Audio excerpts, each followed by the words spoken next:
Câmara Notícias especial Eleições 2016 está de volta. Desta vez, vamos conversar com a juíza eleitoral, doutora Valquíria Kichler, e o subchefe do cartório eleitoral de Novo Hamburgo, Edson Luiz Marque.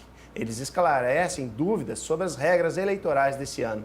Olá, sejam bem-vindos à TV Câmara.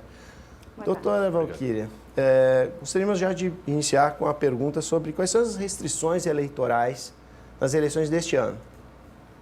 Você se refere à propaganda? Sim, a propaganda, com as possibilidades de propaganda nas eleições de 2016. As eleições de 2016, elas estão pautadas pela parcimônia, tanto em tempo quanto em dinheiro. Então, a ideia é que os candidatos tenham que gastar pouco dinheiro, portanto, a propaganda ficou reduzida a apenas 45 dias e ela está bastante restrita. Existe uma série de meios de propaganda que antes eram possíveis e agora não são mais, justamente para quê? Para tentar igualar que todos os candidatos tenham mais ou menos a mesma possibilidade de produzir essa propaganda, de forma que as diferenças, eventualmente, as diferenças socioeconômicas existentes entre eles não tragam benefícios demasiados a uns em detrimento de outros. Então, por exemplo, primeiro, a propaganda ficou reduzida, a campanha apenas 45 dias. Depois, as vedações que já existiam de não poder afixar cartazes, placas, cavaletes, bonecos, está cada vez maior, enfim, não sobrou quase nada, a não ser os bandeiraços que as pessoas podem fazer. Então, a propaganda de rua hoje é basicamente a propaganda móvel. Móvel significa que às 22 horas ela tem que ser retirada da rua. Então, sobrou muito pouca coisa. Basicamente, a propaganda acaba se desenvolvendo mais a nível particular, ou seja, nos veículos das pessoas. As pessoas podem colocar aqueles adesivos micro perfurados no veículo, e sempre no vidro traseiro pode colocar toda a extensão do vidro, mas outros adesivos só 40 por 50.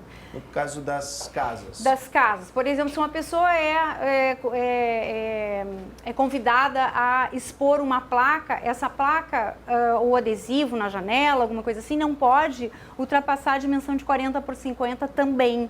E mais importante, ela tem que ser gratuita, ela não pode ser paga. Então, isso é importantíssimo, né? Depois, temos também a propaganda na internet. Isso é uma coisa que eu acho assim, que o eleitor tem que atentar muito, porque na internet a manifestação é livre. Todo mundo hoje tem a possibilidade de falar o que bem entende e aquilo se multiplicar.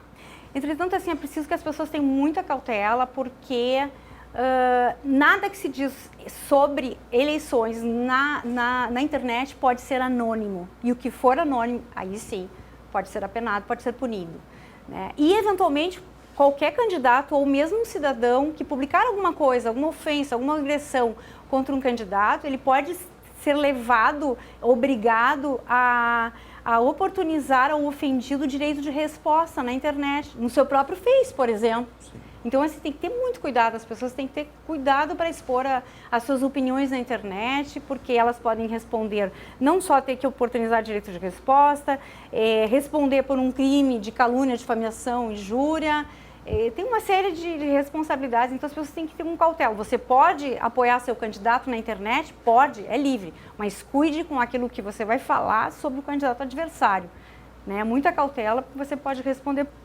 por isso. Quando a senhora falou sobre internet, são coisas distintas. A gente fala internet é um termo genérico, mas as redes sociais elas têm uma peculiaridade. O que diferencia, no caso, no site, o uso de um site, um número do candidato, do uso da propaganda política nas redes sociais? Existe alguma restrição? Assim, na internet a propaganda pode ser feita nas redes sociais, mas ela não pode, sob hipótese nenhuma, ser feita em sites de pessoas jurídicas. Mesmo que seja uma ONG, uma pessoa jurídica sem fins lucrativos, que tenha um fim, uma finalidade super bacana, super afinada com o candidato, não pode. É pessoa jurídica? Vedado. Não pode. Só pessoas físicas podem fazer a divulgação. A pessoa física pode, sim, postar alguma coisa sobre o seu candidato, um cartazinho, uma imagem do número, da foto do seu candidato. Não tem problema, ela pode fazer isso. Mas a pessoa jurídica, não. E com relação a carros de som? Os carros de som podem ser usados até às 22 horas. Mas o último dia que os carros de som podem funcionar é no sábado antes das eleições. Depois disso, não pode mais funcionar. Bom, E a outra coisa, não pode passar por perto de prédios públicos, hospitais, teatros, escolas. Isso tem que cuidar a respeito disso. E uma questão sobre as fontes legais de arrecadação para as campanhas, né? Que em função de haver uma restrição maior na última eleição, nesta eleição de agora, em 2016, até em função da mini-reforma eleitoral. Então, talvez o Edson possa nos responder essa questão, né? Qual é a consequência primeiro, né? Quais são as fontes legais, né, de arrecadação de campanha e qual é a consequência para quem usar as fontes vedadas? Perfeito, Jaime. Bom, as fontes legais de arrecadação são qualquer pessoa física nacional, brasileira. As fontes vedadas são qualquer pessoa jurídica, à exceção de partidos políticos.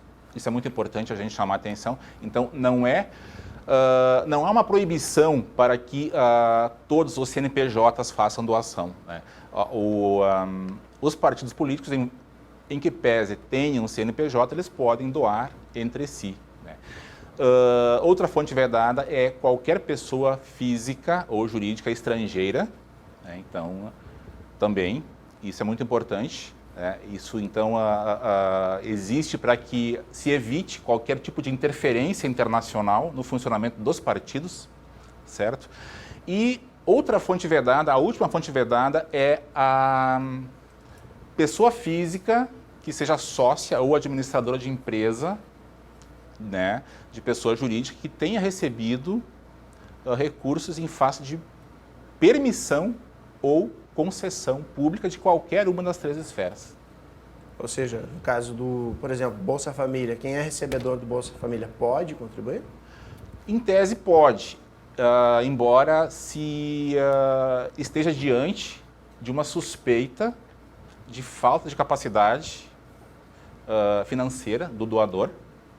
A doação ela é válida, embora acarrete essa suspeita que poderá vir a ser apurada pelo Ministério Público, visando a descobrir possível uso de laranjas. Vamos usar esse termo já bastante conhecido pela gente, né? Então, essa doação feita por alguém que esteja desempregado ou que seja carente de recurso pode vir a estar ocultando uma doação vedada, uma fonte vedada.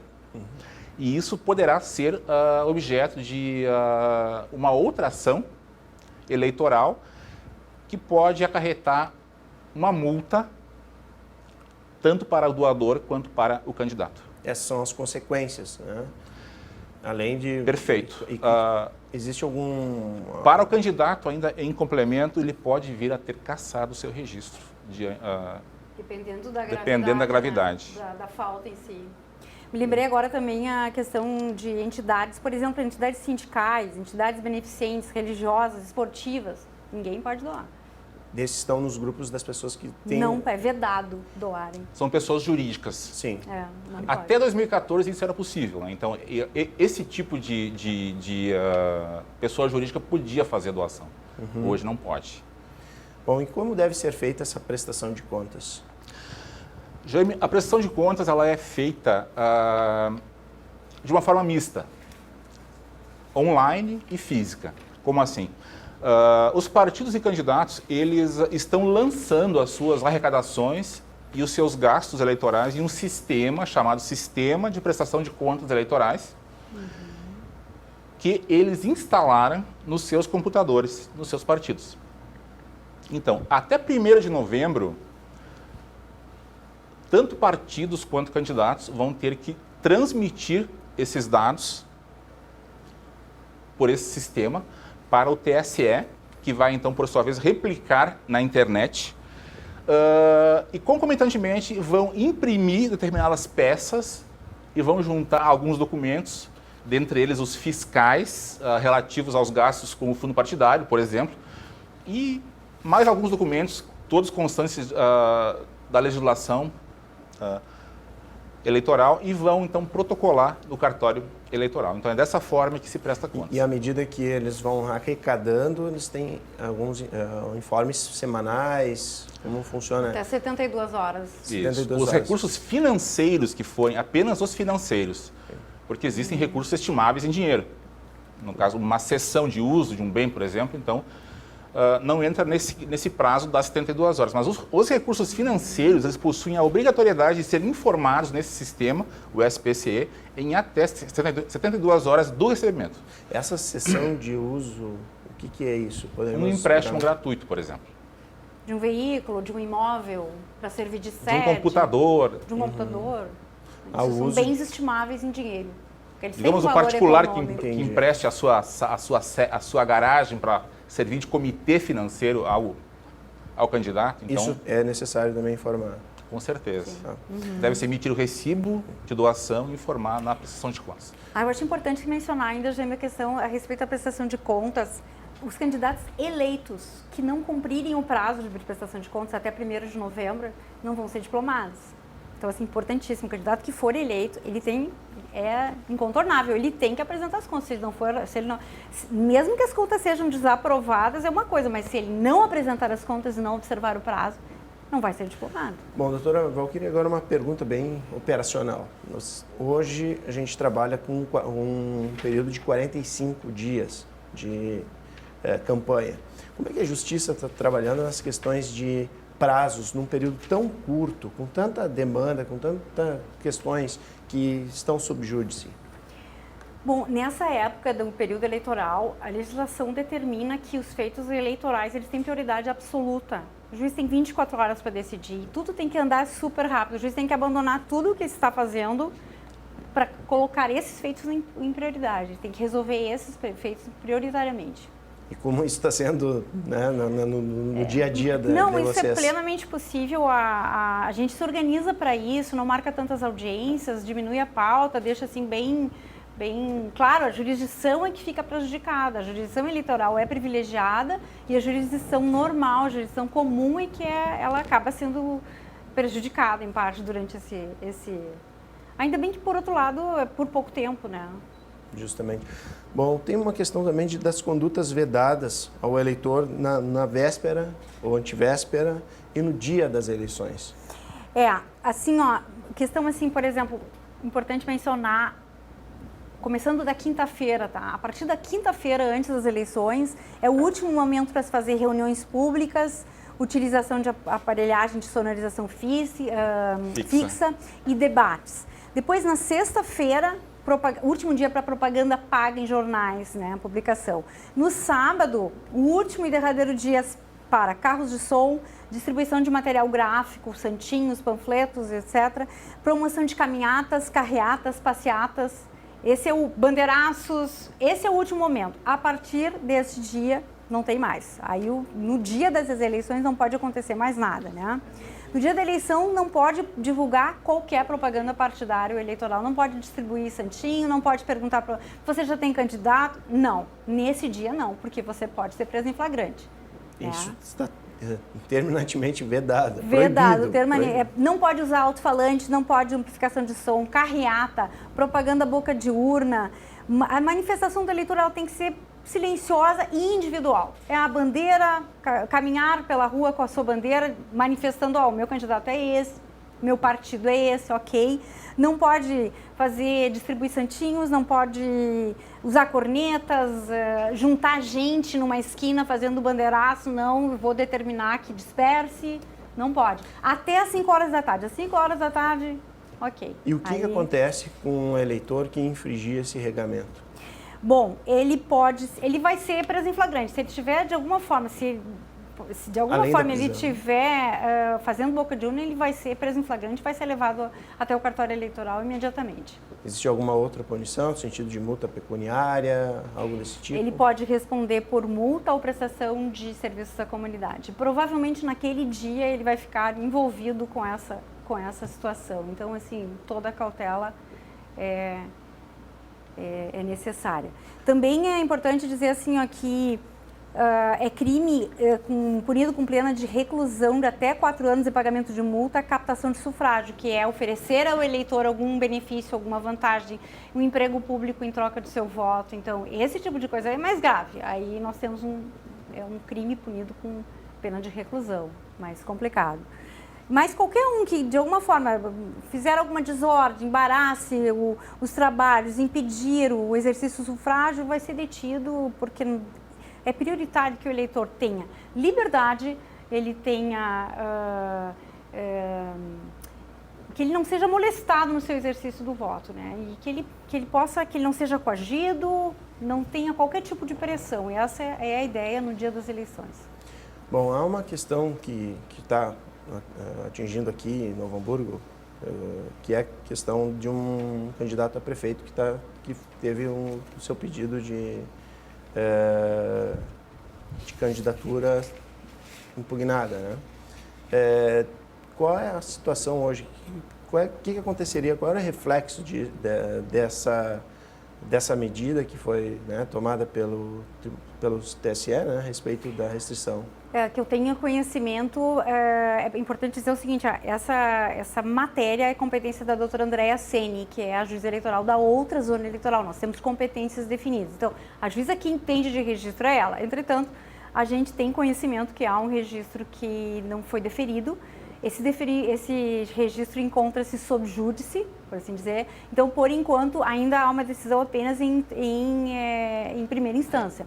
A partir daí, vai para o TRE e se o TRE confirmar essa decisão, ela pode, se essa decisão for exarada antes das eleições, que dê tempo para, se confirmar a decisão, ele é retirado da urna e não prossegue mais. Uhum. Se não, se ele recorre, vai ao TSE e esse recurso não é julgado até as eleições, ele prossegue fazendo a propaganda normalmente, ele não sai da urna, enfim, normal. Vai até o final das eleições, até aguardar. Agora, enquanto, na época da diplomacia, se a diplomação acontecer entre o recurso do TRE e do TSE, toma posse, que eu saiba, veja bem, eu estou dizendo alguma coisa a partir da leitura da legislação. Perfeito. Mas não é a leitura, não é a aplicação do caso concreto. Isso quem vai dizer é o juiz que vai julgar esse caso. Perfeito. E nesse caso, que eu saiba, pela leitura da legislação, assume o presidente da Câmara de Vereadores. Exatamente. Até a decisão do TSE. Se o TSE reformar essa decisão e dizer, não, esse registro tem que ser deferido e ele for o vencedor, aí ele assume. Se não, tem que ser realizadas novas eleições. Como aconteceu aqui há 2 anos, né, no período da eleição em 2013, né? Foi não isso? Assume o segundo candidato, tem que realizar. Tampouco vice. Tampouco vice. A chapa cai junto, no caso, né? Mas neste momento, a campanha pode ser mesmo... Normal. Normal. A lei é segura, a lei é literal nesse sentido. O candidato que tem o seu registro sob júdice, ele tem direito a realizar a campanha normalmente. Normalmente. Ou seja, participar dos debates, não há nenhuma restrição quanto a isso. Nenhuma restrição quanto a isso. Segue normal, absolutamente normal. A única coisa é que no momento da diplomação, se não tiver havido uma decisão com trânsito julgado, provavelmente, pelo que diz a lei, deva assumir o presidente da Câmara. Isso tudo na hipótese que justamente esse candidato que teve o recurso indeferido, e se o TRE... É importante, né, a gente esclarecer alguns pontos, justamente porque o município revive de novo um momento, né, onde a eleição pode ser pela terceira vez, né? Isso. Então, é importante também fazer esse destaque. Há uma outra questão que é justamente uma recomendação, agora a gente já está encaminhando para o final, seriam as considerações finais suas a respeito, né, desse pleito e um recado aos eleitores e também aos candidatos, né? Eu gostaria que a senhora fizesse. Bom, eu acho que como a legislação eleitoral é muito restritiva, eu convido os candidatos a estudarem, né? Isso eu disse na primeira reunião, a resolução da propaganda eleitoral tem mais de 100 artigos, é complexa, a da prestação de contas é ainda mais complexa e E hoje em dia, a internet nos possibilita, oferece muitos meios de controle. Tanto é que agora a Receita Federal já mandou a relação de todos os doadores. Nós já estamos fazendo um cotejo com o que foi declarado. Então, assim, hoje em dia é mais difícil as pessoas cometerem fraudes. Então, assim, às vezes são erros, não são nem tentativas de fraude, mas são erros que partem da ignorância. Então, a pessoa tem que se informar realmente para saber se ela pode receber essa doação ou não, ou fazer essa doação, porque o candidato, a pessoa física só pode doar em dinheiro até 10% do seu rendimento, do rendimento oferido no ano anterior à eleição. 10%. Então, se você não tem e essa renda é a partir da renda declarada para a Receita. Imposto de renda. Então, você pode ter uma renda enorme, mas você só declara 20% dessa renda, você só pode doar 10% daquilo que você declara. E se você doar mais, isso vai aparecer para a Receita vai nos avisar. E nós vamos interpelá-lo. Então, tem que cuidar. As pessoas físicas podem fazer gastos em prol das campanhas dos candidatos aos quais simpatizam. E esses gastos são limitados a 1.000 UFIRs. Não pode passar disso. Bom, Edson, tens alguma questão? Só para complementar, nesse caso que a doutora está colocando sobre os gastos que o eleitor decidir fazer em prol do seu candidato, é aquele gasto que o candidato não fica sabendo. Então, ele é desobrigado de prestar contas disso, por óbvio. Então, é o caso daquele eleitor que tem simpatia por um candidato e decide mandar fazer uma propaganda em prol dele e proceder à distribuição. Aí é muito importante, nesse ponto, a gente colocar o seguinte, considerando esse batimento que a Receita Federal nos proporcionou, a gente já tem alguns dados que possibilitaram a suspeita de uso de CPFs como laranja, como para inclusive de pessoas mortas, para tentar legalizar uma doação ou até um gasto, nesse sentido, um gasto com o candidato nesse sentido. Então, isso vai ser objeto de averiguação. Eu recomendo que o eleitor jamais permita que isso aconteça com o seu CPF. Se for interpelado por algum candidato solicitando, que jamais permita isso, porque poderá vir a responder judicialmente por isso, poderá ser condenado, inclusive criminalmente. Na melhor das hipóteses, é uma multa. O que vai depender, por óbvio, de uma investigação, de uma averiguação prévia, se essas condições de fato forem confirmadas. Bom, então, só reforçando, então, mas há uma forma de o doador ou o eleitor buscar no site da Justiça Eleitoral ou no TSE para verificar se seu nome foi usado em alguma campanha. Eu acredito que há alguma, eu ouvi isto e gostaria de confirmar se realmente procede essa questão de consultar a base de dados da Receita, da Justiça Federal ou do TSE para ver se seu nome está vinculado à doação de campanha em algum candidato. No site do TSE isso não é possível. Na Receita eu desconheço, mas eu penso que seja possível. Então, Edson, naquelas informações que o candidato tem 72 horas para informar as doações recebidas, ali ele não informa quem são os doadores? Ele informa quem são os doadores, mas isso não aí é público? É público, mas somente na parte da doação, não na parte dos gastos, porque sim, os gastos o candidato não tem acesso. Então, nesse caso, efetuados gastos sem que o candidato tenha tomado conhecimento, estou tentando, mas eu acho que não vai haver como a pessoa tampouco a Receita saber disso num primeiro momento. E após o pleito e após a parte de... Aí tudo pode ser objeto de investigação, cruzamento de informações, onde vai haver o quem doou, para quem doou, quanto doou, e aí entra a questão da Mas a da consulta Receita por Federal. CPF de doador, eu não tenho certeza a respeito da possibilidade. Só se tu quiser saber, por exemplo, se o teu CPF figura como doador de dinheiro, de valor mesmo, aí vai aparecer naqueles relatórios, né? Agora, se gastos, não. Mas, como tu disseste, a palavra certa é cruzamento. Cruzamento de informações hoje é a era desse cruzamento, então tudo é possível. E eu tenho a impressão, doutora, que a pesquisa que é possibilitada junto ao TSE é as doações candidato por candidato, como recebedor das doações, e não pelo CPF do doador. Se a pessoa física, um terceiro, desejar consultar o seu CPF, eu tenho a impressão que não há essa possibilidade. Então, vamos averiguar Passível melhor de verificação. É uma coisa Verificação. que a gente tem que verificar melhor. Doutora Valquíria, ficou algum ponto pendente que a senhora gostaria de colocar? Não, agora não me ocorre assim nada aqui. Eu acho que eu já dei o meu recado. Acho que eu já consegui dizer mais ou menos o que eu pretendia aqui, de orientação aos eleitores, né?